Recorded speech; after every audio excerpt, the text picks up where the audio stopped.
I didn't want it to be some long, drawn-out process. Like, who wants a long, drawn-out death? Come on! Which is why I decided that being eaten would be a much better option. Come on! You hungry? Ah!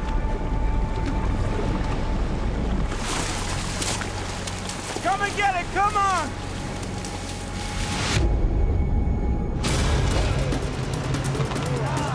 But as the plane turns and makes its way back to base, they hit serious trouble.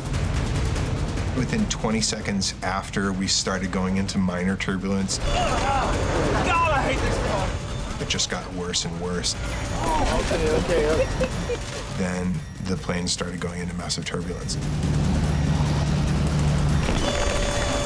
I was definitely not a happy camper, you know. I didn't want to be in a little tiny plane flying crazily all over the sky. No.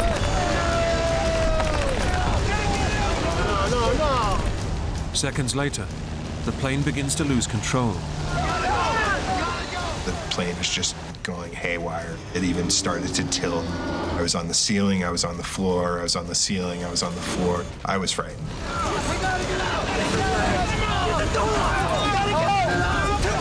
At that point, there wasn't much we could do except ride it out or jump out. Get the ladder! With the plane now hurtling towards Earth, Will and his friends have no option but to take drastic emergency action. And at that point, we all started going for the door, trying to get it up. It was the only thing we could do. It took us 4 tries to get the door open because we were being thrown about the airplane so much. Come on! Despite not knowing how high they are, and if they have enough time to parachute properly, they dive into the void.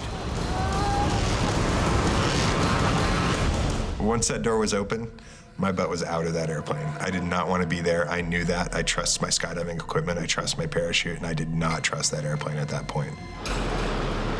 I just got out. 5 to 8 seconds later, my automatic parachute went off, which means I was going at a very fast velocity at about 700 feet.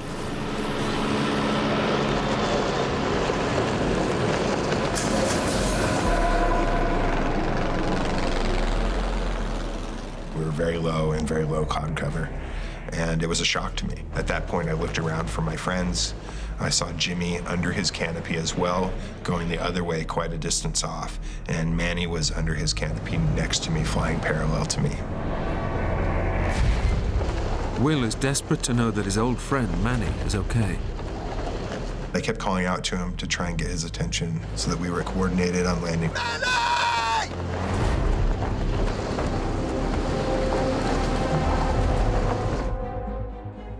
But he never answered. He was just kind of limp, you know. His head was hanging down, and my assumption at that point was that he got hit by the airplane coming out. It occurred to me that he might be dead. Just seconds after jumping, Will is now hurtling towards Earth at 40 miles an hour, with absolutely no idea where he might land.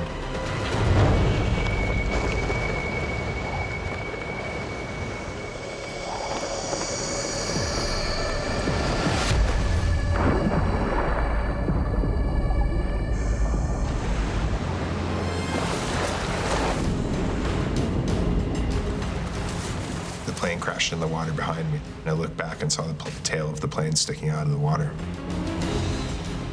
I was in somewhat shock at that point.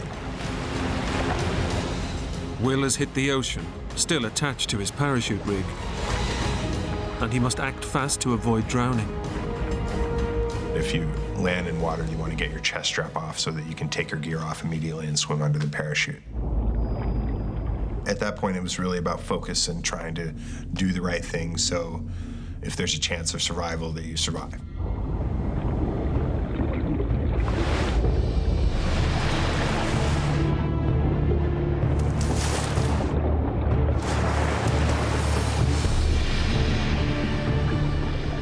At It took me 2 or 3 minutes, and that was a pretty scary feeling because you can actually get tangled up in the lines and drown. On surfacing, Will's first thoughts of his friends. They've also dived out of the plane. One of them, Manny, seemed in serious trouble. I removed my shirt and my shoes because I wanted to be able to freely swim over and find Manny.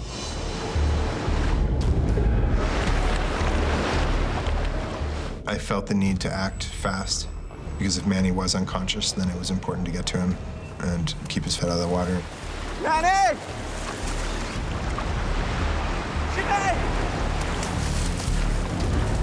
Manny! He wasn't answering me. I didn't see his parachute. I didn't see anything. Manny! Is there anybody there? So I swam around toward where I thought he would have landed.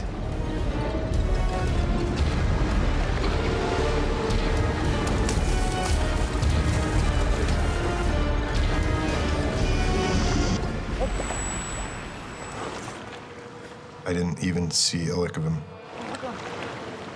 With his friends gone, Will quickly has to face up to his complete isolation. Hello? I accepted the fact that I was alone in a pair of shorts in the middle of the ocean. There was nothing. The plane went under. I saw no parachutes, no Jimmy, no Manny, no nothing, except ocean. Stranded miles out in the Pacific Ocean, Will is overcome with a feeling of complete hopelessness. And he can see no way out. I couldn't see land. I saw no boats. I didn't think there was any way I was going to last overnight in the ocean. If I'm going to die, why couldn't I have just gone in with the plane instead of have to struggle out here until I drown? If there's a chance at life, I'll fight, you know? But if I'm going to die no matter what, why stretch it out, you know? Give me instant death. Will knows he's landed in shark-infested waters. I had remembered what I'd known about sharks being able to smell blood and realizing that I was vulnerable in the middle of the ocean. If they want you, they can find you from very far off. But he begins to replace his fear of sharks for a feeling that they may actually offer him a quick way out.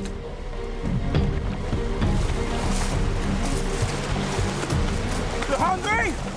I didn't want it to be some long, drawn-out process. Like, who wants a long, drawn-out death? Come on! Which is why I decided that being eaten would be a much better option. Come on! You hungry? Ah!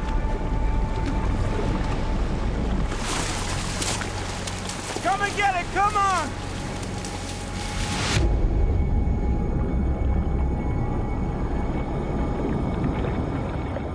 But the sharks don't come, and Will begins to take stock of his predicament.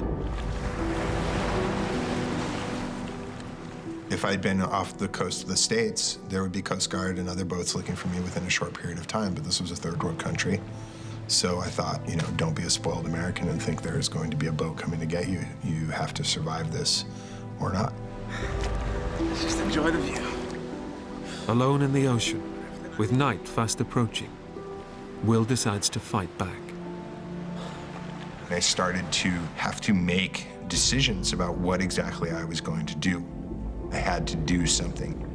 I didn't want to expend all my energy treading water when I knew that if I just laid back, I could float. The most important thing out there was retaining calm and not panicking, because panic I knew would kill me. Staying calm, and that required a faculty that was born anew in myself, that I think I've certainly never experienced before.